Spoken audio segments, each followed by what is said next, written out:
What do skibbity boo, it's your boy SeanyB Gaming, and today we are going to be reviewing the mid-season patch notes for Smite 7.7, and we're also going to be going over the 7.6 bonus updates.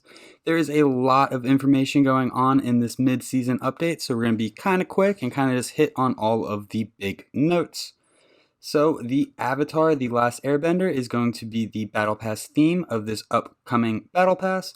We have the Aang Merlin, Zuko, Susano, Korra, Skadi, Avatar Aang Merlin, the Blue Spirit Susano, the Avatar Korra Skadi, and then we have some additional skins. We have the Tornado Tech Kukulkan, which is going to be a New Moon exclusive skin, and the New Moon is a new event. We have the Pinata Party Kukulkan, and I think this skin looks fantastic. It's also going to be a New Moon event. And then we have the base Demon Raijin, which is going to be exclusive to the viewer store. So you probably have to buy it for a large amount of viewer points. And then we also have the Twisted Joke Izanami, which is going to be exclusive to the Twisted Joke chest. And then Ares is getting a visual rework. So all of the base models for Ares are going to see a little bit of love. So we can see the regular Ares, the Recolor, which is the Destroyer Ares, and then we have the Mastery Skins Ares. So that's it for the skins. So the bonus update, which we will get to in just a little bit, is going to be coming out on June 30th. And then the mid-season update is going to be coming out on July 14th. And then the bonus update for 7.7, the mid-season update, is going to come out on July 28th. So the Avatar Battle Pass, if you do not buy it, the free track, these are the items you are going to be able to get. Feel free to pause it. And then also, if you do buy the Battle Pass, you're going to be able to get all of these skins. And then this prestige track, I believe, is once you hit level 60, you can then hit level 60 again to get some extra skins and a few extra chests. So Project Olympus, we're going to kind of skip over some of this. The Ares update is right here. So the punishment reports, if you got a report against you for intentional feeding or harassment or something like that, you started to get a notification. They recently changed the system, so now everyone is getting one too many notifications. I had a few subscribers say and ask if they were going to get banned because they kept getting all of these notifications that they were getting reported. They're going to address this and hopefully reduce the amount of notifications that you get. Bug fixes, we're going to kind of skip over just because there's so much content in this patch. So in the game modes, in ranked, it is the mid-season, and that means that if you are in diamond or above, your MMR is going to be soft reset to whatever it takes to qualify you for diamond. And then the leaderboards for all of the gods are also going to reset. So if you're trying to become a gold, diamond, platinum, or masters, or in a character, now is a great time to start. Joust and Duel, there was an issue with the fire minions. They seemed a little bit too tanky, so they removed the protection scaling on the fire minions, and they also decreased the max health and max scaling. For Conquest, I think this is worth reading. Mid-Season 7 is upon us. This means it is time for some big changes to Conquest. Most of our focus this update is towards the jungle. In Smite, every lane has to do some jungling, and many of the biggest and best late game fights take place there. These changes are likely to have impacts on every role. The goal of this update is to make the jungle monster feel more alive. Smite jungle monsters die fast and don't do much, but that's about to change. Each jungle monster will be gaining a unique special ability that they will use against the gods that attempt to slay them. Along with this, all jungle monsters are undergoing significant balance changes to their stats and rewards. Generally, this will result in them being harder to kill and worth more. This creates some significant pacing changes across the map and is balanced towards making each lane closer together in XP and level. These jungle changes and the expected impacts will be individually described below. Each jungle encounter was designed with a specific challenge in mind. Players will need to be aware of how these camps fight back, or they will take additional damage or spend additional time clearing the camp. In many cases, the camps will affect your god in a way that will continue to influence the god versus god combat even after the camp has been killed or disengaged, which adds some really interesting complexity to objectives, baits, and invades. And then they also announced that there will be a new Conquest arriving in Season 8, which I think is very exciting. They're really spending a lot of time trying to develop and flesh out some new ideas on the Conquest map, and I 100% support it. So here are some general changes. I think these are also kind of worth just discussing. We're not going to read what they said about it, but we're going to read the changes. On Jungle Shrine, now only requires a single attack to fully claim the gold bounty, and it increased the gold per god per stack from 5 to 10. So Jungle Shrine is just going to be all around a little bit better. Now you're going to get 50 gold per player whenever you destroy a full stack on the Jungle Shrine. Lane minions. So the lane minions are getting a little bit of an AI update. Adjusted minion AI to change their target prioritization. When minions are fighting other minions, they will target the closest minion rather than the first target they see. This is recalculated after every attack. This results in minion waves more evenly trading in the center of the lane for longer periods of time, and adjusted the minion AI for better performance and responsiveness. Minions will be more responsive to detecting an enemy that has entered their range and target them. Made adjustments to reduce jostling that can result in minions bunching up before meeting. The mid lane. So camps of the 2 small harpies have been changed to a single elder harpy. It's going to take longer to kill, and it's not going to be worth as much XP. Therefore, it's a bit of a nerf to the mid lane. Gold Fury, we are reducing the hitbox size by 25%. Adjusted AI for smoother pathing towards players. Those both sound like good changes to the Gold Fury. So, jungle monsters. Certain jungle monsters are now aggressive. These monsters will charge forward and attack or use a special attack as soon as a god enters their leash radius. These camps include the Manitars, the Chimeras, all types of Harpies, Gold Fury, and Fire Giant.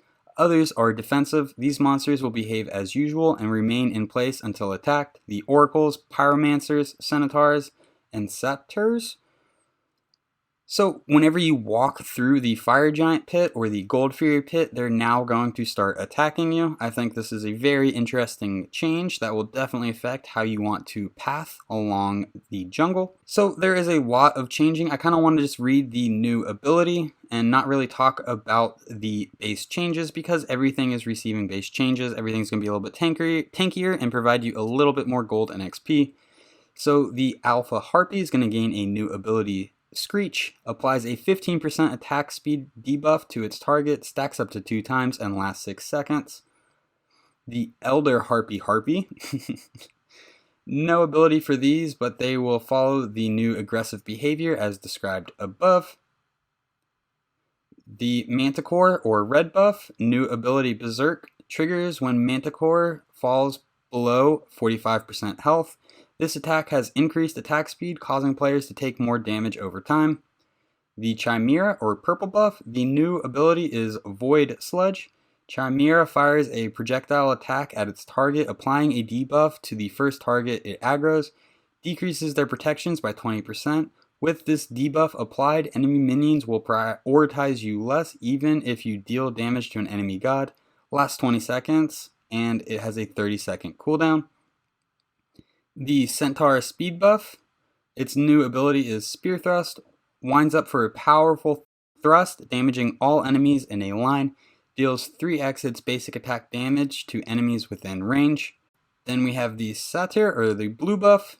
The new ability is Summon Spirits. Up to 4 spirit satyrs will be summoned in order to help the satyr shortly after he enters combat. These have very low HP but can deal a lot of damage if left unchecked. The Pyromancer's new ability is Infernal Ritual. Shortly after being attacked, Pyromancer enters a 3-second duration channeled spell. If successful, it will cast Infernal Ritual. This spell is an AoE debuff that causes all nearby gods to take 15% increased damage from all sources. It lasts 10 seconds. The Pyromancer can be interrupted during its 3-second channel time by stuns, silence, knockup, memorize, and fears. The Oracle's new ability is going to be Garden Ritual. Shortly after being attacked, the Oracles enter a 3-second duration channeled spell. If successful, it casts Guarding Ritual. This buff causes the oracles to take 40% reduced damage from all sources. It lasts 5 seconds. The oracles can be interrupted during the 3 seconds by a hard CC, Fire Giant. Now spawns molten pools when a god enters the attack area, 30-second cooldown.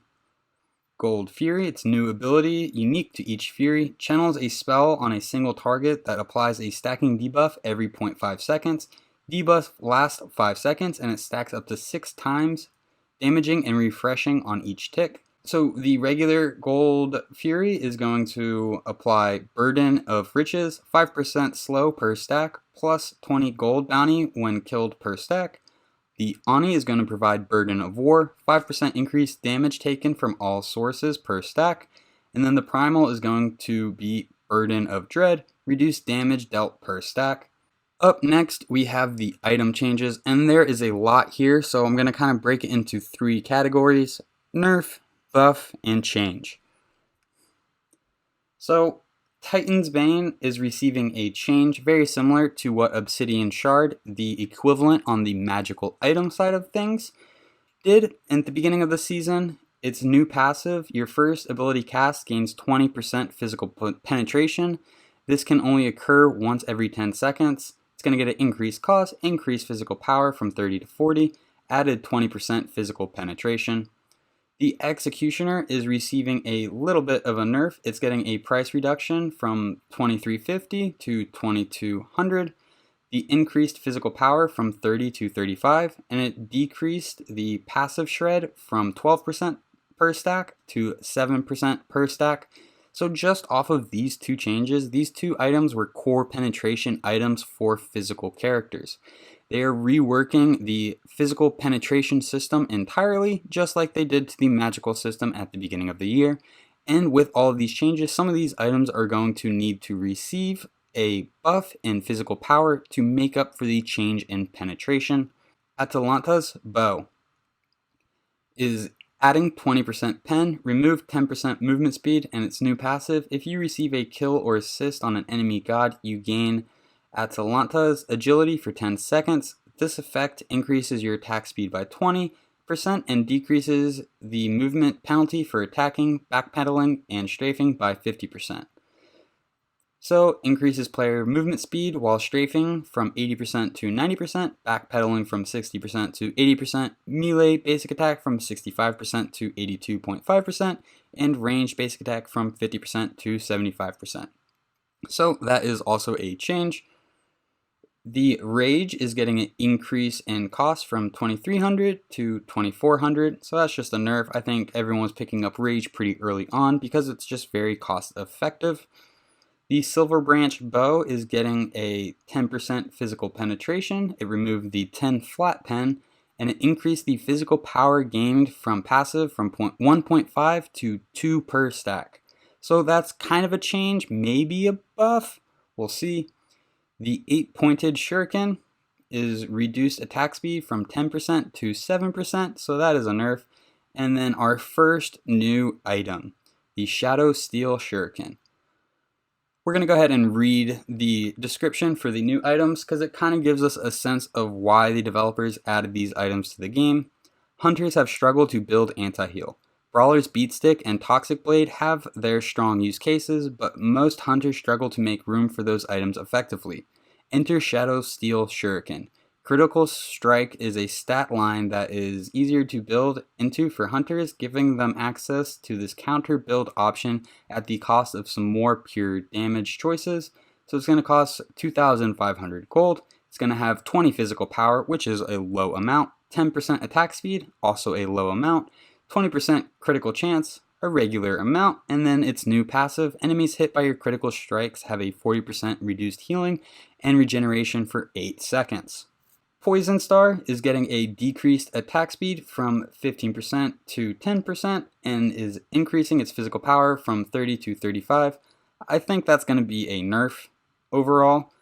And I didn't really give my thoughts and opinions on the Shadow Steel Shuriken. I think this is going to be a great addition for hunters. I do agree with the developers that it is kind of hard to effectively build a Brawler's Beatstick into a hunter build. Toxic Blade is a little bit more flexible, but I think this Shadow Steel Shuriken is going to address that issue very well.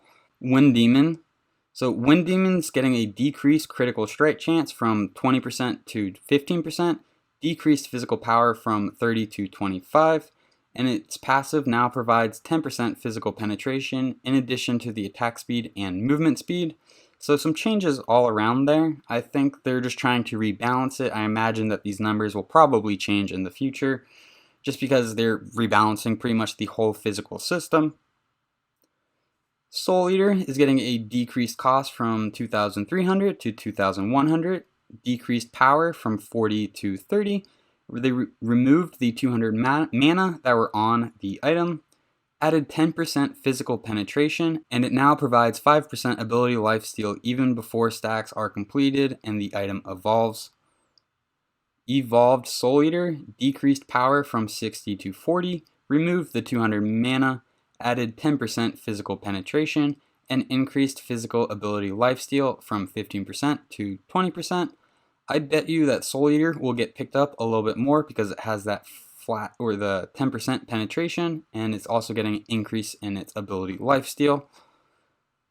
Heartseeker decreased the cost from 3,100 to 2,900, removed the 10 physical penetration, and added 10% physical penetration. The Fail Not, so I guess the Heartseeker, it's just a change. Whenever they remove the flat pen and they add the 10% physical penetration, that's a change. It's kind of hard to tell if it's going to be a buff or a nerf just because they're changing everything right now. Fail Not added the 10% physical penetration. Masamune has been removed from the game, but similar stats can be found on a new item in the hammer tree called the Sledge. Serrated Edge has now taken its place. So the new item, Serrated Edge, we're going to go ahead and read the description. Many melee gods focus on using their kit to get into a fight and basic attacking their way to victory. For those gods, Serrated Edge can be a strong choice. It boasts a variety of stats that assist in slaying in a team fight, staying in a team fight, hopefully slaying in a team fight, including one of the few places you can get 20% penetration. Players will need to think about their ability usage carefully, deciding if having all their potential options on cooldown is worth an immediate power spike. So it's going to cost 2,400 gold. It's going to provide you 400 physical power, 10% lifesteal, 10% movement speed, 20% physical penetration, and it's passive. If all three of your non-ultimate abilities are on cooldown, you gain 40 basic attack power and 10% lifesteal. So this item is very interesting. I like all the stats that are on this item, and I think its passive adds a new element, a new play style almost. So I think that is going to be a great addition. Warrior items. Gladiator Shield and Berserker Shield are now being moved to tier 3 items and will no longer focus on sustain.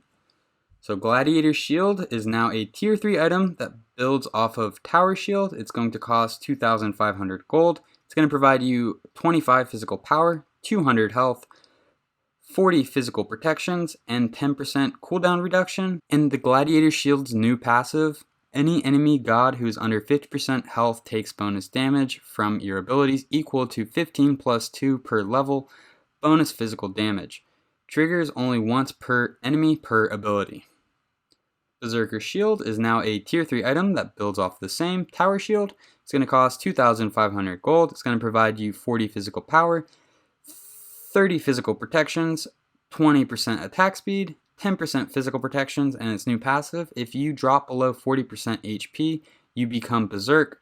Provides 20 physical power and 20 attack speed, lasts 5 seconds, refreshes on if healed and then redamaged. So that's very interesting mechanic. So if you could fight around your 40%, just constantly dropping below and regenning above 40, you can keep the passive on this kind of continuously going. So we have a new item, the Sledge. The Sledge is a newish item to the hammer tree. While it is Masamune with a new coat of paint, it has distinct adjustments that separate the two items. First, this item no longer provides movement speed, instead providing a large amount of crowd control reduction. Second, this item provides more tanky stats at the cost of some power. Finally, its passive now stacks only 3 times, but for a higher amount of protections. This shift makes it a strong choice in skirmishes rather than full 5-on-5 teamfights. So I think that is an interesting change on the concept of Masamune. Instead of having to have all 5 enemies near you, you just need 3 to get the full effect. I really like that change. It's going to make it a lot more viable for other game modes like Joust. Anyway, the sledge is going to cost 2,300 gold. It's going to provide you 40 physical power, 300 health, 150 mana, 20% crowd control reduction, and it's passive. For each enemy within 55 units, you gain 10 magical and physical protections, stacking up to 3 times. So, changes to Assassin's Blessing, increases health from 50 to 100, now provides 7 physical and magical power, increases healing from jungle monsters from 7% to 8%, decrease bonus damage done to jungle monsters from 40% to 30%. So I like all these changes. They probably, tested them with all the new changes to the jungle camps, and it probably makes sense to give the jungler a little bit more health, give them a little bit more power, increase their sustain, but then also reduce the damage that you do to them. Warlock Staff. Increase base power from 65 to 85. Decrease base power per stack from 1 to 0.8. Total is increased from 140 to 145. So I think this is a good change. I think Warlock Staff is a little underwhelming, so I would say that this is a buff for Warlock Staff. The Book of Thoth, decreased cost from 2,650 to 2,500. I think that's a nice little buff for Book of Thoth. The Tyrannical Plate Helm, increase magical power from 70 to 85, increase minion health from 10% to 20%. That is some interesting changes. That is a definite buff. If you could rush into this item, you could have a really strong early game. The Mail of Renewal, decreased time it takes to heal for 15% and regain 50% mana from 5 seconds to 3 seconds. This item is a little underwhelming, and this is a buff, so hopefully this item will become usable, or more usable than it currently is. The Stone of Gaia, increased healing per second from 0.3% to 0.5% of your maximum health, so that is a buff. The Hide of the Nemean Lion, removed its passive, and its new passive, every 15 seconds this item generates a block stack for the owner, maximum 1 stack. So that's interesting. The block stack is something that like Athena and Bellona have. If you were to use your 1 on Bellona and a basic attack a few times, you would get a block stack. And a block stack is going to make it to where the next basic attack that you take is not going to do any damage. You're going to block it. The Ring of Hecate is now going to be 2,500. It's going to provide you 80 power, 30% attack speed, 20% lifesteal, and its new passive. Each successful basic attack applies a hex to enemies and empowers you. Enemies receive 5% decreased power per stack. You receive 5% increased power and increased healing gained. Both effects stack up to 3 times and stacks last 5 seconds. This is a very interesting item. It kind of reminds me of the old Ikival. As you land your attacks, you become stronger and they become weaker. Divine Ruin. Increased magical power from 80 to 90. Decreased pen from 15 to 10. So 15 pen on Divine Ruin was a lot. I think reducing it to 10 and increasing the power is a little bit of a nerf, but we will see when this goes live. Spear of Desolation, they decreased the pen from 15 to 10, so they also made some adjustments on this. If they didn't change anything else, this is a nerf to Spear of Desolation. Spear of the Magus is going to cost 2,450 gold. It's going to provide you 110 magical power, which is a lot compared to Divine. It's going to provide you 10 magical pen, and its new passive, any god you damage becomes marked and debuffed to take 7.5 increased damage from all sources for 10 seconds. This effect can only affect one god at a time and can only occur once every 10 seconds. That's interesting. I think that is probably going to be a buff. I like the very old Spear of the Magus, but this last iteration, the one that they're now replacing, I don't think it really served the same purpose as the old Spear of the Magnus, so I'm glad that they're trying to readjust this item a little bit. Warrior Tabi now provides 100 mana. Woohoo! And now they're changing the relics. Very interesting. So with the teleport glyph, players may now use this relic to teleport to phoenixes. I think that's a good change. The Cursed Ankh, when applied, this relic now reduces active shields by 50%. That's a nice little buff. Sundering Spear, this relic now destroys shields when applied. Love it, that's a nice change. And then Ratatoskr is getting a little bit of a rework. Ratataskr's Magic Acorn can branch into a whole new tree of items. Lively Acorn, the tier 2, is going to cost 700 gold. It's going to provide you 10 physical power, 10% movement speed, and it's passive. When Ratatoskr damages a god with an ability, he's going to heal for 3% of his maximum health. And then the Evergreen Acorn, it builds off of the tier 2 Lively Acorn. It's going to cost 1900 gold. It's going to provide you 35 physical power, 20% movement speed, 15% maximum health. When Ratatoskr damages a god with an ability, he heals for 7% of his maximum health and mana. So, tanky Acorn. The Thick Bark Acorn is going to cost 1900 gold. It's going to provide you 25 physical power, 20% movement speed, 15% protections, and it's passive. When Ratatoskr damages a god with an ability, he heals for 3% of his maximum health. Flurry has an additional charge, and Ratatoskr gains protections that he shreds from enemy gods. That is very interesting. So you're going to be able to remove their protections twice. I like these changes. It opens up a lot of flexibility for Ratatoskr. So the Nettle Acorn, it's going to cost 700 gold. It's a tier 2. It is going to provide 15 physical power and 10% movement speed, and then that is going to be able to build into the Bristle Bush Acorn, which is going to cost 2050 gold, 45 magical power, 20% movement speed, 20% critical strike chance, and it's passive. Dart now deals 40% increased damage and can crit. When Dart damages an enemy, Ratatoskr gains 10% physical lifesteal and 10% basic attack damage for 6 seconds. The Thistlethorn Acorn is going to cost 2050 gold. It's going to provide you 45 physical power, 20% movement speed, and it's passive. Acorn Blast now shoots 5 acorns. Enemies hit by Acorn Blast are marked to take 5% increased damage from Ratataskr's abilities, stacking up to 3 times for 5 seconds. Acorn Blast is getting increased damage per acorn. It was on a scale of 40 to 100, now it's going to be on a scale from 50 to 130. Increased physical power scaling from 30% to 40%. Enemies hit by multiple acorns take 25% less damage on each acorn, down to a minimum of 25% damage. These changes overall should result in Ratatoskr dealing similar damage when hitting all 3 acorns. Added a note that enemies need to be hit by 3 acorns to be stunned rather than all. It is intended for Thistlehorn empowered Acorn Blast to stun if only 3 acorns hit. So now just onto the gods. These should be relatively quick. The Dragon Call on Ao Kuang is going to get an increased slow on ranged attack from 20 to 30%, so that's a small buff. And the Windstorm is getting a decreased cooldown from 9 seconds to 7 seconds, so both buffs for Ao Kuang. Apollo, the Serenade, is getting increased physical protections from a scale of 10 to 30 to a scale of 15 to 35.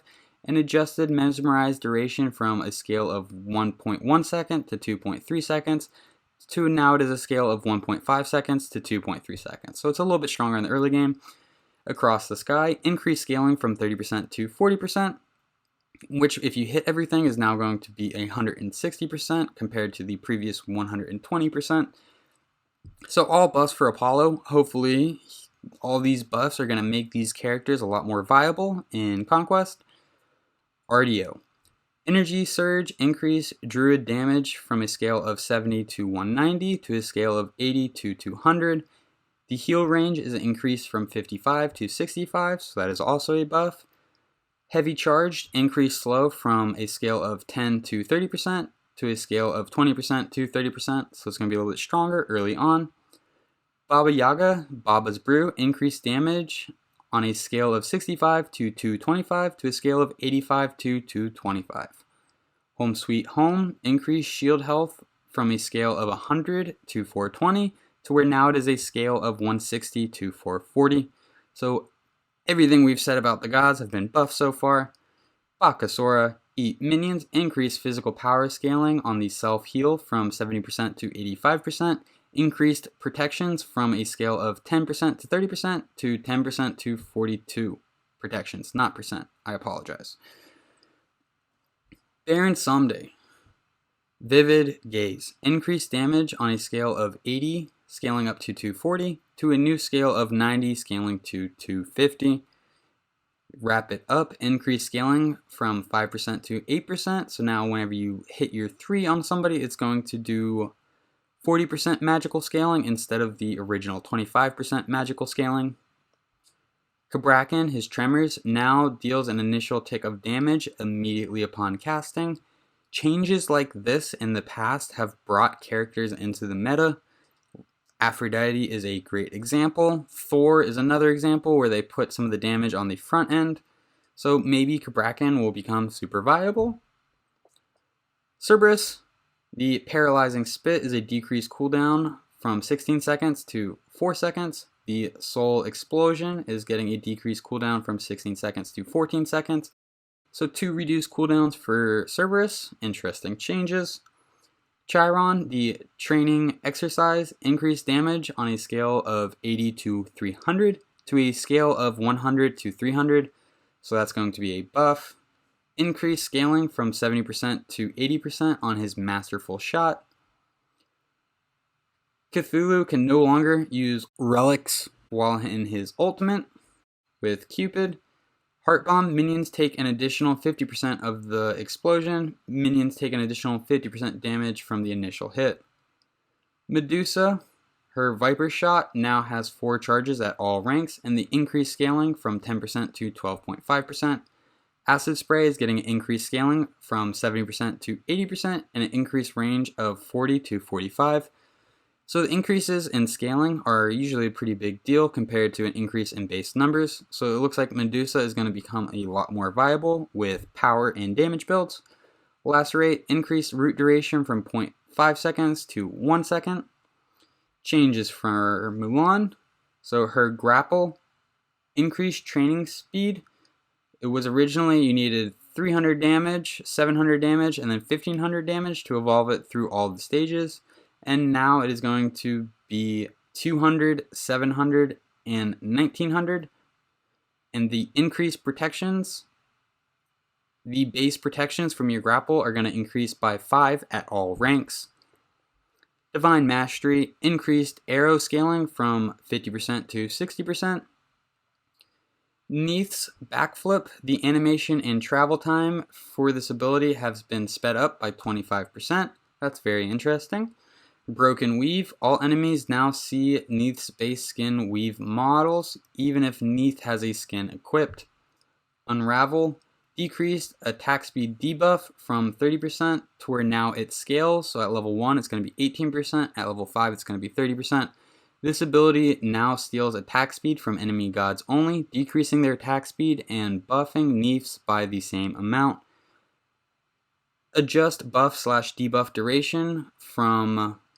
It was on a scale, now it's going to be 4 seconds at all ranks. Hitting multiple gods will debuff them all, but only apply 1 stack of debuff to Neith. Nemesis Slice and Dice is getting an increase of damage by 10 across all ranks. Oleron, his Overflowing Divinity, increased damage by 20 at all ranks. Increase the damage decrease per shot from 20% to 30%. So for Set, his Relentless, his increased duration from 5 seconds to 6 seconds. On Skewer, at every rank, his base damage is going to be going up by 15 for Skewer. Spawn of Set, spawns now deal 60, 65, 70, 75, and 80% of Skewer damage as you level up Spawns of Set.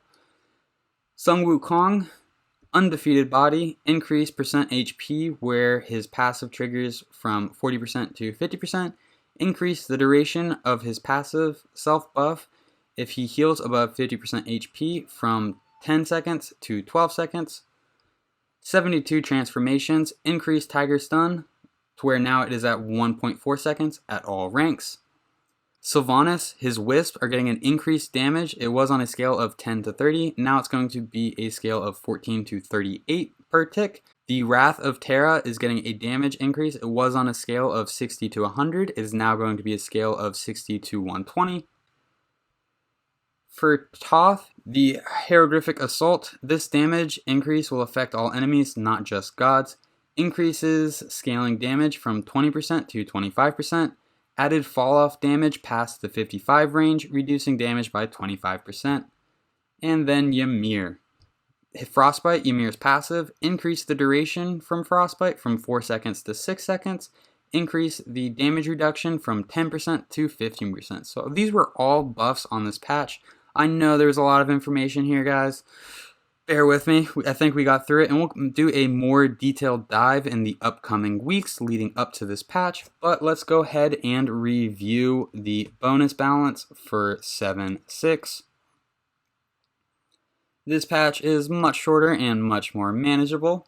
So we have the Living Weapon tier skin, which is going to be a Grim Omens event. We have the Mystical Manipulator Nox, which is going to be a Grim Omens event. And we have the Galaxy Forger Vulcan, which is going to be exclusive to the Galaxy Vortex chest. And the bonus balance, which is coming live on June 30th. Aphrodite. Aphrodite's ultimate, Undying Love, is getting a nerf to where its cooldown is going to be 90 seconds at all ranks. Cthulhu, Descend into Madness, increase cooldown from 100 seconds to 120 seconds. And they also remove the damage mitigation during the intro to his ultimate. Transfuse, ability 3 in his ultimate, reduce ally healing from a scale of 10 to 14% max health. Now it is a scale of 8 to 12% max health. Heimdall, his Gallahorn, decrease knockback strength from 350 to 300. So I imagine that you're just going to be knocked back not as far.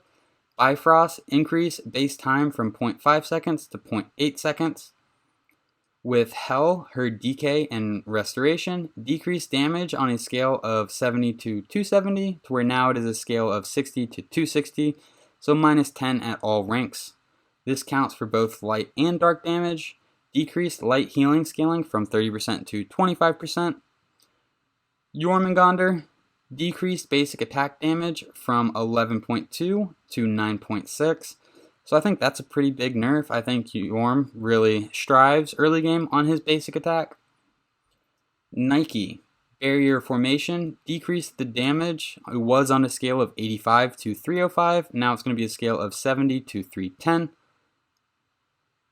Sentinel of Zeus, decreased slow duration from 6 seconds to where now it is a scale, so you have to level it up to get the full 6 seconds. The scale is going to be 4 seconds all the way to 6 seconds at level 5. With Sobek, Lurking in the Waters, decreased protections gained from 30% to 20%, so that's a bit of a nerf. Umoja, Mending Waters, shield decreased from 40 to 160, now it's going to be from 30 to 130. And the Riptide, decreased movement speed. It was on a scale of 20 to 40. Now it is on a scale of 10 to 30. Well, thank you guys so much for checking out this video. I hope you enjoyed. I hope you're looking forward to all these changes coming to Smite. This mid-season update looks like it's going to be a very large update, and I am ecstatic for the new Avatar Battle Pass. If you are new to the channel, I like to add some commentary to some games that I've already played with the intention of seeing what went right and what went wrong. If that interests you, or you're just looking for some more Smite news, please be sure to subscribe to the channel. If you enjoyed the video, please be sure to give it a thumbs up. Thank you for stopping by. I hope you have a great day. I'll catch you next time. Bye-bye.